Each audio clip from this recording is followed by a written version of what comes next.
wa yubarik alaih. Al jannatu wa na'imuha sa'dun. Sesungguhnya bahwasanya bermula surga itu dan nikmat-nikmat surga itu dipersiapkan limay yusolli bagi orang-orang yang berselawat kepada baginda Nabi, wa yusallim wa yubarik alaih, dan menyampaikan salam, menyampaikan keberkahan dan meminta keberkahan daripada baginda Nabi Muhammad SAW. Dengan kata lain, bahwasanya surga dan neraka itu tidak akan tercipta kalau kanjeng Nabi tidak diciptakan. Anak-anak sekalian, sebelum saya menyampaikan poin inti daripada Maulid Nabi Muhammad SAW, sudah sama kita ketahui bahwasanya kanjeng Nabi Muhammad SAW itu bukanlah orang yang kaya. Walamma tamma min amlihi syahrainil ashhuril aqwalil marwiyah. Manakala telah sempurna usia Nabi itu 2 bulan di dalam kandungan ibunya, dalam kaul yang masyhur, tuwfiya bil madinatil munawwarati abuhu Abdullah, maka meninggallah, dimatikanlah bapaknya oleh Allah Subhanahu wa taala, bil munawwarati abuhu Abdullah, di Madinah al-Munawwarah yang bernama Abdullah. Berarti kanjeng Nabi itu di usia 2 bulan di dalam kandungan ibunya beliau telah menjadi anak yatim. Bayangkan di mana seseorang itu ketika masih anak-anak, bapak atau kepala rumah tangga akan menjadi idolanya. Bapak akan menjadi pelindungnya. Bapak itu akan menjadi kehormatannya. Namun kanjeng Nabi di usia 2 bulan telah tidak, 2 bulan dalam kandungan sebelum lahirnya Nabi, beliau telah menjadi anak yatim. Begitu ia dilahirkan, dia tidak ada lagi siapa yang harus dipanggil bapak. Dia tidak ada lagi siapa yang harus melindunginya. Dia menjadi anak yatim. Bayangkan. Jadi kalau ada anak-anak sekalian yang mohon maaf orang tuanya telah tiada, tapi belum tentu seperti kanjeng Nabi yang baru 2 bulan di dalam kandungan. Masih banyak sekarang tetangga-tetangga yang menyayangi kalian atau keluarga yang menyayangi kalian, tapi kanjeng Nabi di saat itu cuma ada kakek dan pamannya saja yang menyayangi beliau. Selebihnya banyak yang tidak peduli dengan beliau. Tapi ini bukan bahasan kita. Artinya penderitaan Rasulullah SAW dari anak-anak sudah begitu menyedihkan. Jangankan untuk sekolah dan belajar, kehidupan sehari-hari pun beliau harus upahan. Harus upahan mengembala kambing ketika di usia 4 tahun. Bayangkan di usia 4 tahun harus upahan mengembala kambing. Bayangkan, adakah di antara anak-anak sekalian di usia 4 tahun sudah cari makan? Mungkin tidak ada. Pada anak-anak sekalian, ada sebuah kisah mengapa kita harus cinta kepada baginda Nabi Muhammad SAW itu melebihi cinta kita kepada diri kita sendiri, melebihi cinta kita kepada orang tua kita, melebihi cinta kita kepada orang-orang yang kita sayangi. Jadi yang patut kita cintai itu adalah Allah dan Rasul-Nya. Kalau sesuatu itu menghalangi cintanya kepada Allah dan Rasul-Nya, maka guru saya pernah berkata seperti ini. Kalau bahasa lahannya seperti ini, bahasa mah tuh. Pijal, kalau kiri-kiri palak kabatukan sakit, buangkan palak. Kalau kiri-kiri baju kabatu takutan kama, buangkan baju. Kalau hati kabah takutan kotor, buangkan hati kabah. Artinya begini, kepada anak-anak sekalian yang sekarang sedang menuntut ilmu, apabila sesuatu itu akan menghalangi kalian daripada mencapai keridhaan Allah, daripada mencapai keilmuan, menuntut ilmunya terhalang, maka sesuatu itu harus kalian buang jauh-jauh. Kalau keluarga kalian selalu kalian ingat, maka kalian harus berdoa kepada Allah, ya Allah, lupakanlah aku dengan keluargaku kalau keluargaku akan melupakan aku denganmu. Biarkan Allah yang mengaturnya nanti. Tahu? Kalau ibu kalian, kalau bapak kalian sebentar-sebentar nelpon, doakan orang tua kalian, ya Allah, lupakan orang tuaku kepadaku dan lupakan aku kepadanya, kalau harus membuat aku harus lupa kepadamu dan kepada Rasulmu. Jadi penghalang kita cinta kepada Allah dan Rasul itu wajib kita buang. Karena tidak akan ada yang abadi, yang tidak ada yang dapat membela kita kecuali Allah Subhanahu wa taala. Itu perlu kalian ketahui. Karena di dalam sebuah kisah pernah Rasulullah Shallallahu Alaihi Wasallam berkumpul dengan para sahabat-sahabatnya. Ketika Rasulullah sudah mendekati usia kematian beliau berkata kepada para sahabat-sahabatnya, wahai sahabat-sahabatku, kalian saya kumpulkan ke sini, saya ingin menanyakan sesuatu kepada kalian. Lalu para sahabat menjawab, baik ya Rasulullah, baik ya Rasulullah, kami siap mendengarkan pertanyaan dari Rasulullah. Kira-kira apa yang menjadi keluh kesah Rasulullah? Rasulullah berkata pada sahabatnya, sahabat-sahabatku, tahukah kalian siapa makhluk yang paling mulia di muka bumi ini? Ingat, siapa makhluk yang paling mulia di alam jagat raya ini? Lalu sahabat berkata, ada yang menjawab, saya ya Rasulullah akan menjawab pertanyaan Rasulullah. Lalu berkatalah sahabat tersebut, ya Rasulullah, makhluk yang paling mulia itu adalah malaikat Jibril. Karena malaikat Jibril ini, dia yang menyampaikan wahyu Allah kepadamu, dia yang menjadi perantara wahyu Allah kepadamu, dia yang banyak mengajarkan sesuatu pengetahuan kepadamu dengan perintah Allah. Rasulullah SAW tersenyum mendengar jawaban sahabat tersebut. Lalu Nabi berkata, wahai sahabatku, betul apa yang kau sampaikan. Malaikat Jibril itu adalah makhluk Allah yang mulia. Bagaimana dia tidak mulia? Dia diciptakan dari nur. Dia juga menyampaikan wahyu-wahyu Allah yang ia sampaikan kepadaku. Dia banyak menemani aku di kala sedih. Dia juga banyak menghiburku di kala aku sedih. Dan dia juga banyak menjadi sahabatku dalam kehidupan sehari-hari.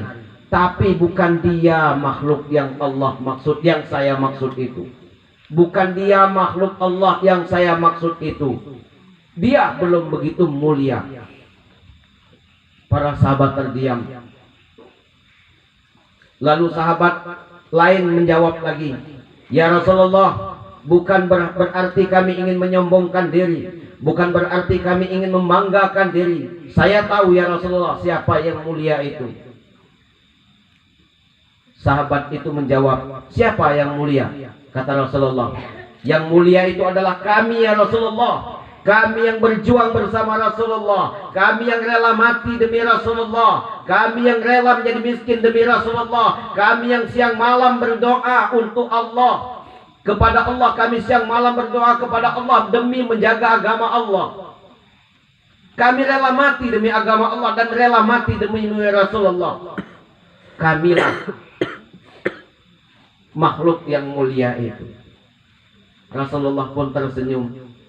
Mengapa kalian tidak mulia? Kalian hidup bersama saya, kalian suka duka bersama saya, kalian kenal dengan saya, kalian hidup sezaman dengan saya. Kalian memang mulia, tapi bukan kalian yang saya maksud itu.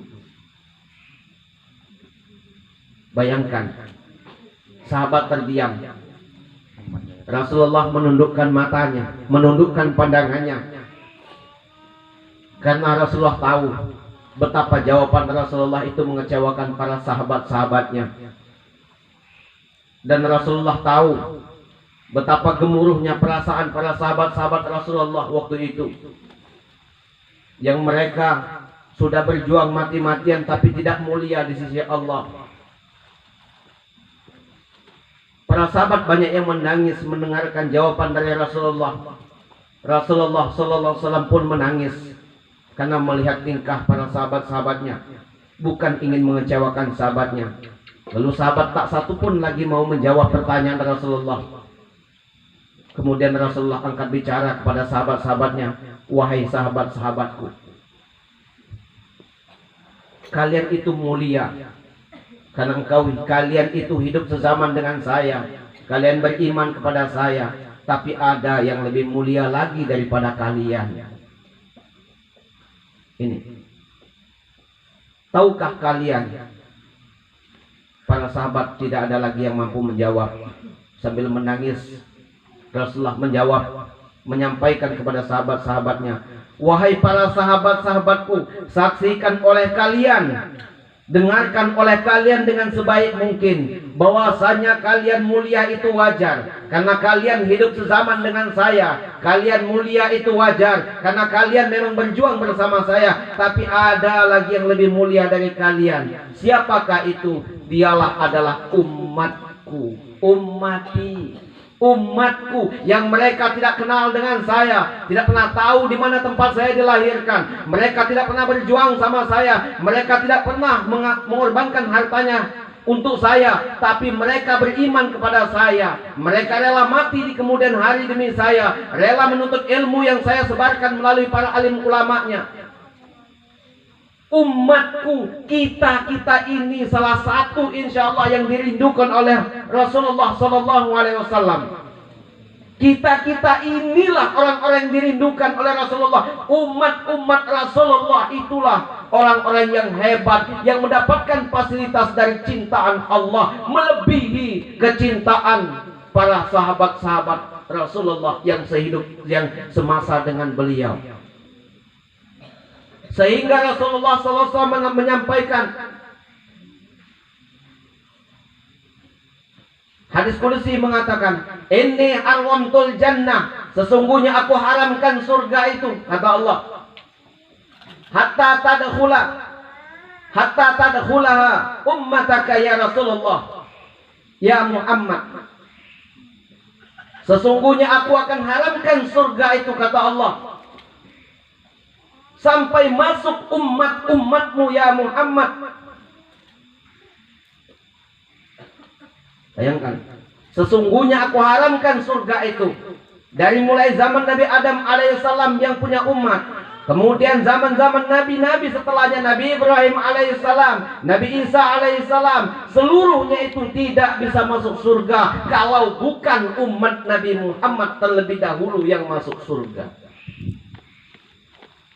Bayangkan, hebat fasilitas kita umat zaman akhir ini. Makanya kita jangan setengah-setengah ketika mencintai Rasulullah Sallallahu Alaihi Wasallam. Itulah sebabnya mengapa kita harus cinta kepada Rasulullah Sallallahu Alaihi Wasallam, karena Rasulullah yang difasilitasi, yang dicintainya adalah umatnya. Dia lebih mencintai umatnya ketimbang sahabatnya. Dia lebih mencintai umatnya ketimbang istrinya. Dia lebih mencintai umatnya ketimbang anak dan keluarganya. Nabi Muhammad SAW, jangan-jangan ada di antara kita atau kita semua yang hadir saat ini adalah bagian yang dicintai oleh baginda Nabi Muhammad sallallahu alaihi wasallam. Allahumma shalli wa sallim ala sayyidina Muhammad wa ala alihi wa sahbihi wa dzurriyyati wa barik wa sallim ajmain. Anak-anak sekalian, itulah sebabnya mengapa kita harus cinta kepada Rasulullah. Karena Rasulullah cinta kepada kita. Haruskah cinta Rasulullah tidak berbalas? Rasulullah tidak pernah tahu dengan kita. Kita tidak pernah tahu dengan Rasulullah. Tapi Rasulullah lebih kurang 14 abad yang silam, dia mendoakan kita. Dia mendoakan kita dan selalu mendoakan kita untuk berkumpul bersamanya. Dia rela memberikan syafaat kepada kita nantinya. Haruskah kita mendustai cinta Rasulullah sallallahu alaihi wasallam itu? Itu yang pertama. Mengapa kita harus cinta kepada Rasulullah? Karena kita harus membalas cinta Rasulullah yang begitu tulus dan murni kepada kita sebagai umatnya. Kemudian kalau masalah perjuangan Rasulullah itu jangan kita baca betapa Rasulullah itu mencintai, sehingga bayangkan kalau kita hidup di zaman Rasulullah, belum tentu kita akan mampu mengalahkan cintanya Sayyidina Utsman bin Affan, rela menghabiskan hartanya. Abdurrahman bin Auf rela menghabiskan hartanya. Bahkan sebuah kisah pilu antara Khadijatul Kubra dengan Aisyah. Dalam sebuah riwayat bahwasanya ketika Nabi Muhammad SAW pulang dari berdakwah, Khadijah menunggu di dekat pintu sambil duduk menyandar ke dinding, begitu senderan ke dinding. Karena mengapa waktu itu Khadijatul Kubra dalam keadaan sakit. Begitu Rasulullah sallallahu alaihi wasallam begitu mengetuk pintu, assalamualaikum warahmatullahi wabarakatuh, Khadijah mau berangkat, dilihat oleh Rasulullah, Khadijahnya tertatih-tatih, susah untuk berangkat. Biarkanlah, kata Rasulullah, kamu jangan berdiri wahai istriku, kamu jangan berdiri. Diangkatnya Khadijah, didudukannya di sebuah tempat duduk yang mungkin sedikit lebih tinggi. Begitu Rasulullah mengangkat Khadijah, Khadijah pun menangis waktu itu. Terseduh-sedan Khadijah menangis.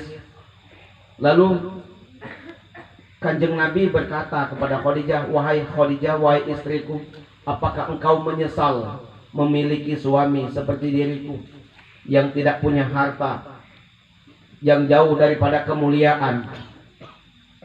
Khadijah tersenyum, kemudian tetap menangis. Ya Rasulullah, jujur demi Allah dan demi Rasulnya, saya tidak pernah menyesal, saya tidak pernah bersedih, bahkan saya tidak pernah terlintas sedikit pun dalam hati kesal terhadap ya Rasulullah. Tapi yang saya tangiskan hanya satu. Dulu saya adalah wanita yang gagah, keturunan bangsawan. Dulu saya adalah orang yang kaya raya. Kebangsawanan saya rela korbankan untukmu, perjuangan kepadamu ya Rasulullah bersamamu. Hartaku habis, tidak tersisa lagi. Sehingga mohon maaf, untuk kain kapan saja Khadijatul Kubra sudah tidak ada lagi, tidak mampu lagi beli. Bayangkan untuk kain kapan ketika mati. Sampai begitu miskinnya Khadijatul Kubra. Yang saya tangiskan cuma satu, ya Rasulullah, saat ini engkau sedang berjuang mati-matian dengan para sahabatmu, sementara saya tidak bisa lagi membantumu. Mungkin pun nyawa ini tidak begitu lama lagi di kandung badan. Apa yang harus saya belakan lagi kepadamu ya Rasulullah? Itu yang saya tangiskan. Maka dia berpesan kepada Rasulullah. Khadijatul Kubra berkata, ya Rasulullah, wahai suamiku, andai suatu saat aku mati, kemudian tulang belulang ketika aku mati engkau makamkan aku, dan suatu saat engkau butuh menyeberangi lautan, butuh menyeberangi air, menyeberangi lautan untuk berdakwah ya Rasulullah, tolong galilah makam saya, susunlah tulang-tulang saya, demi Allah aku rela engkau untuk jadikan perahu penyeberangan sebagai dakwahmu.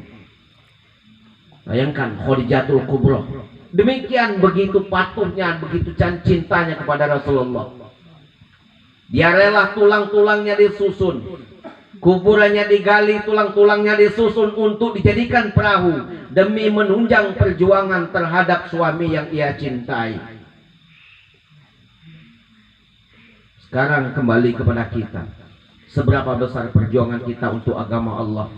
Kalian anak-anakku sekalian diberikan waktu untuk berjuang, untuk menuntut ilmu, memberantas kebodohan pada diri kalian. Berjuanglah sebelum kematian datang kepada kita semua. Anak-anak sekalian, itu poin yang pertama. Poin yang kedua, mengapa kita harus bersolawat atau mencintai Rasulullah itu? Karena adalah dusta besar, adalah bohong besar seseorang yang mengaku dirinya beriman kepada Allah, yang mengaku dirinya para alim ulama, yang mengaku dirinya adalah ilmuwan sejati Islami, yang mengaku dirinya bersih hatinya, kalau tidak bersolawat kepada baginda Nabi. Karena bersolawat kepada baginda Nabi adalah kunci keberhasilan untuk kebersihan hati. Jadi kalau orang sehari semalam tidak ada selawat kepada Nabi, tanda hatinya kotor. Dan jangan sekali-kali orang itu diberikan amanah kalau berkaitan dengan hal-hal yang besar. Pasti orangnya akan khianat. Ya, selawat Nabi kita sering kali baca. Allahumma salli wa sallim ala sayyidi wa habibi wa tabibi qalbi wa jasadi wa ruhi sayyidi Rasulillah Muhammad ibni Abdillah as-sadiqil amin wa ala alihi wa sahbihi ajma'in. Ada kan? Rasulullah itu di dalam selawat itu ada kapasitasnya beberapa. Yang pertama, dia adalah penghulu atau ketua atau orang yang dimuliakan. Yang kedua, dia adalah kekasih kita. Kalau orang belum menempatkan Allah dan Rasulnya di dalam hatinya, hati-hati, orang itu cikal bakal menjadi pengkhianat dalam agama. Watobi, dia adalah obat. Rasulullah itu adalah obat. Obat apa? Biqalbi watobi, biqalbi wa jasadi wa ruhi. 3 macam obat. Pertama, Rasulullah itu adalah obat hati. Yang kedua adalah obat ruh, nyawa. Apa bisa sakit nyawa, Ustaz? Bisa sakit kalau orang itu tidak mengerti tentang siapa dia, siapa Rasulullah, tidak pernah belajar tentang siddiq, amanat, tabligh, fatona.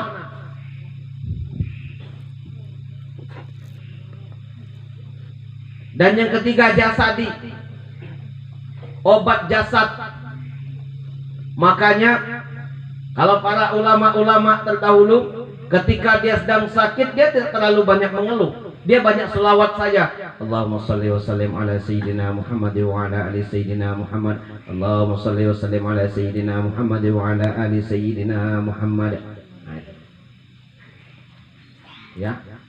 Jadi 3 macam obat ini adalah dusta orang itu berkata, adalah dusta orang itu mengatakan hatinya bersih, adalah dusta orang itu mengatakan dirinya beriman, adalah dusta orang itu menjadi orang yang mulia kalau tidak bersolawat kepada Nabi Muhammad SAW. Makanya sehari semalam kita itu wajib bersolawat kepada Nabi. Nabi Adam alaihissalam kalau tidak bersolawat kepada Nabi Muhammad SAW, maka tidak sah pernikahannya dengan Siti Hawa. para nabi dan rasul terdahulu, kalau dia tidak beriman dan tidak berselawat kepada Nabi Muhammad SAW, maka tidak sah kenabian mereka, kerasulan mereka. Alam jagat raya ini, kalau bukan karena kanjeng Nabi Muhammad SAW, maka pun tidak akan tercipta. Kita semua ini tidak akan ada di muka bumi ini kalau Allah tidak ciptakan kanjeng Nabi Muhammad SAW. Maka kita harus berselawat sehari semalam itu paling tidak 100 kali. Allahumma shalli ala sayyidina Muhammad, Allahumma shalli ala sayyidina Muhammad, Allahumma shalli ala sayyidina Muhammad. Paling tidak. Jadi lihatlah orang itu, kebersihan hatinya itu, lihat bagaimana cara dia berselawat kepada Nabi. Kalau berselawat saja malas, hati-hati, orang itu biasanya pengkhianat. Orang itu tidak akan beriman. Orang itu jauh daripada kebenaran. Itu yang selanjutnya. Dan yang terakhir mungkin ya, poin terpentingnya. Mengapa kita harus berselawat kepada Nabi Muhammad SAW? Ini agak sedikit tinggi ya. Semoga saja kalian ingat. Suatu saat kalian ingat. Walaupun bukan sekarang, nanti mungkin 10-20 tahun nanti akan ingat ketika dengan kata-kata saya ini, ketika kalian Allah anugerahkan hidayah. Ketika penciptaan alam semesta, alam jagat raya, ketika Allah masih dengan sendirinya, Dia ingin menciptakan alam jagat raya. Yang pertama kali diciptakannya adalah Nur Muhammad. Nur Muhammad. Makanya kita ini ada dua. Jasad kita ini ada dua. Diri kita ini ada dua komponen. Ada namanya diri yang zohir, ada namanya diri yang batin. Diri yang zohir itu terdiri dari 3. Ini ingat saja. Kita akan bahas kepada Muhammadnya nanti sedikit. Diri yang zohir itu ada 3. Yang pertama ada namanya jasad. Jasad itu ada 3 bagian. Yang pertama ada nafsu. Nafsu itu ada 3 bagian juga. Panjang kan? Yang pertama nafsu ammarah, kedua nafsu lawamah, ada yang 3 namanya nafsu mutmainnah.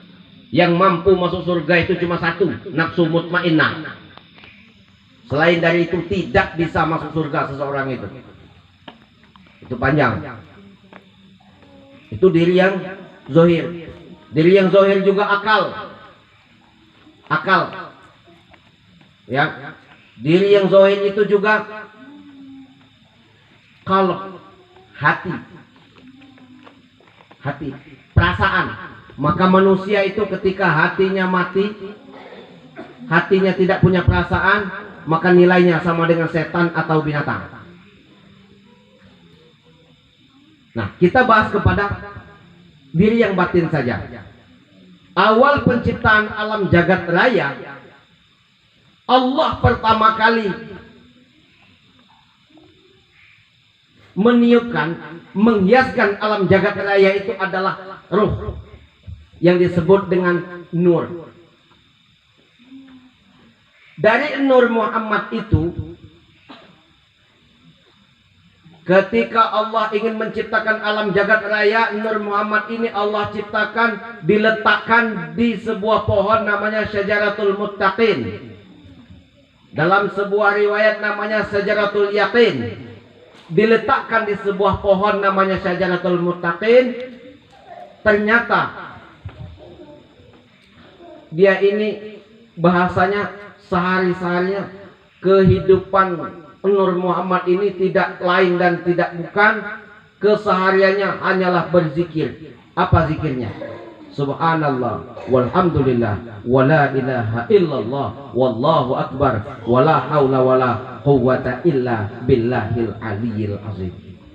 Selama berapa tahun? 700.000 tahun. Itulah zikirannya. Zikir nur Nabi Muhammad. Zikirnya Nur Muhammad itu. Nah, ketika Allah ingin menciptakan alam semesta, Nur Muhammad ini disuruh, diperintahkan untuk berkaca. Berkaca. Tahu berkaca? Berkaca. Nah, ini hikmahnya. Sebelum saya menyampaikan tentang apa hasil dia berkaca tadi, maka manusia ini ilmu buat kalian semua, buat kita semua. Kalau manusia tidak mau berkaca, baca berkaca, baca berkaca. Manusia, siapa saja yang malas berkaca, pasti dia tergolong orang durhaka. Bukan hanya berkaca ini. Berkaca siapa diriku? Aku ni anak siapa? Nak ke mana aku? Kalacak kecengkian ni ke? Baca. Aku ni anak siapa? Misalnya. Ini, dia Prizal misalnya. Aku ni anak siapa? Anak Abdurrani. Abdurrani anak siapa? Anak Abdurrahman. Aku ni anak petani bukan? Anak petani. Apa gawe petani? Nyangkul. Kalah cecak cengki ke? Awak anak penyangkul, gaya pecah anak pejabat. Ini, dia jom berkaca. Kinai muka kamu tu belagak dan apa dia? Bangun tidur kena nak? Bangun tidur itu. Berkaca. Kinai, aku ni belagak dan apa dia? Cukup embuskan mulut kamu tu ke tangan. Amun masih busuk, berarti aku ni masih jahat. Kalacak cengki ke? Nah, banyak manusia itu lupa dengan dirinya seperti itu. Banyak lupa. Jahat, ngaku cecak belagak. Miskin, cecak berduit. Bangga, cecak pintar. Mengapa? Dendak berkaca. Nur Muhammad, hal yang pertama kali ketika Allah akan menciptakan alam semesta, dia jong berkaca. Begitu berkaca, apa yang terjadi? Maluan Nur Muhammad berpeloh. Ya Allah, aku ni lah maha hebatnya. Ternyata ya Allah, aku ni bukan siapa-siapa, cuma sekedar nurmu. Maka meneteslah Nur Muhammad itu keringat.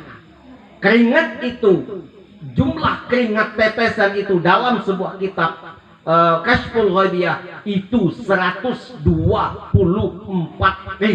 tetesan. Itulah hikmahnya jumlah para nabi yang ada di muka bumi 124.000.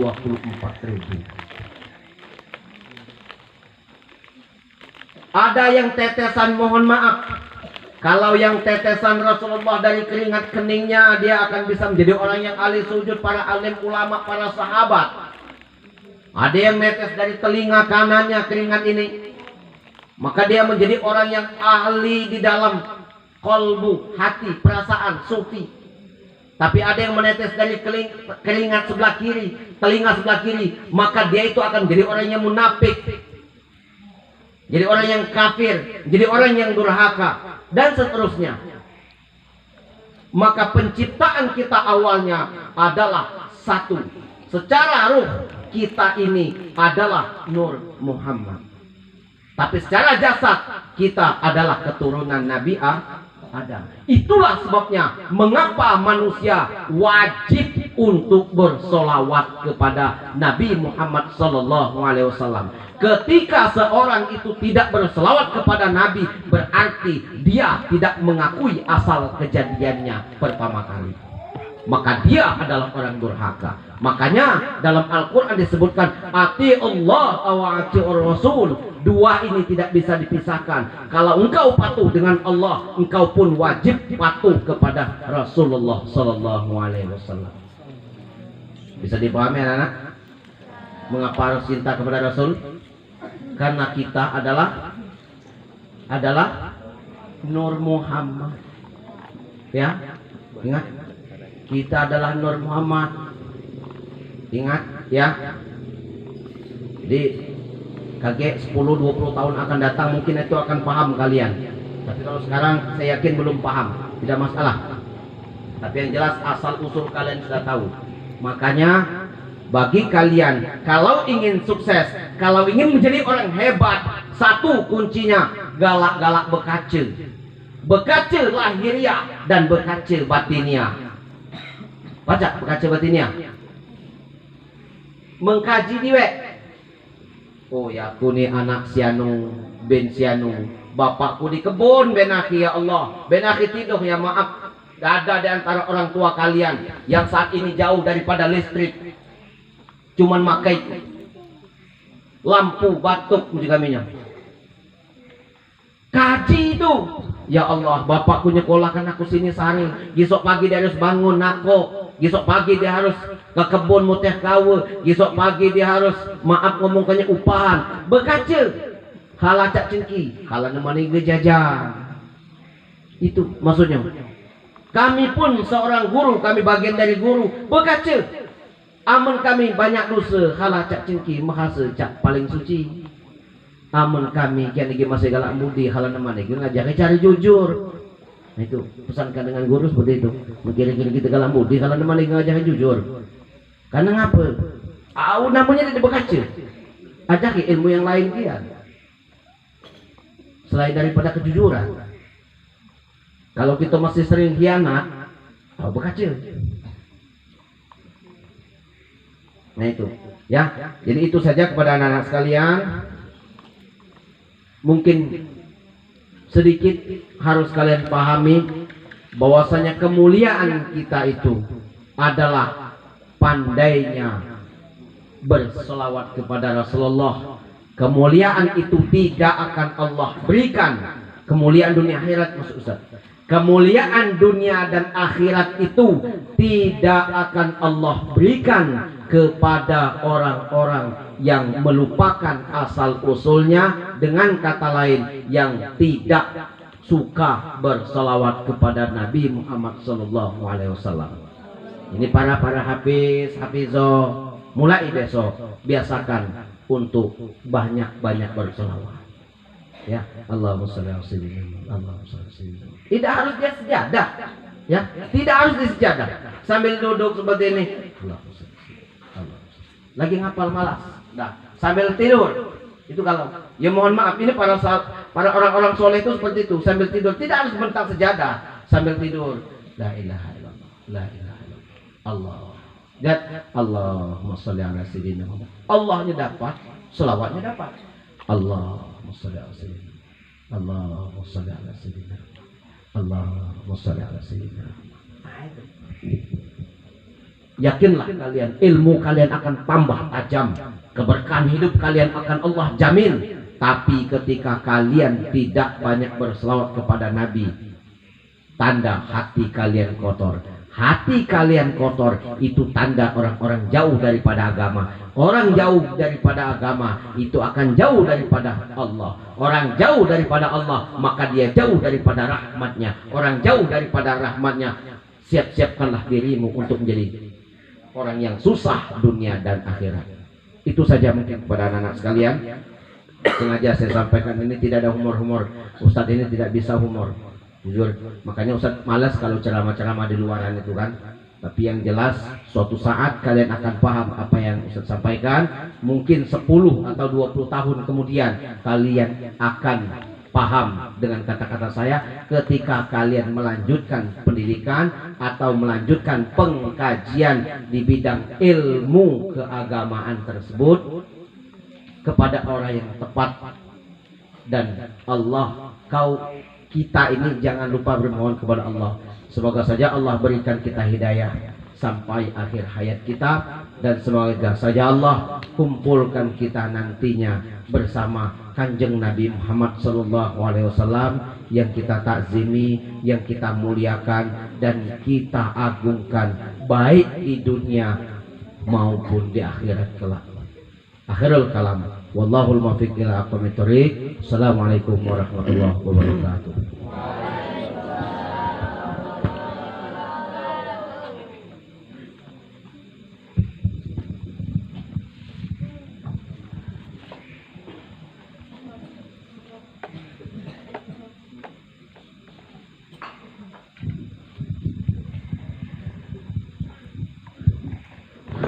Acara selanjutnya doa yang akan dikhalifai oleh saudara Arsel, kepadanya kami persilakan.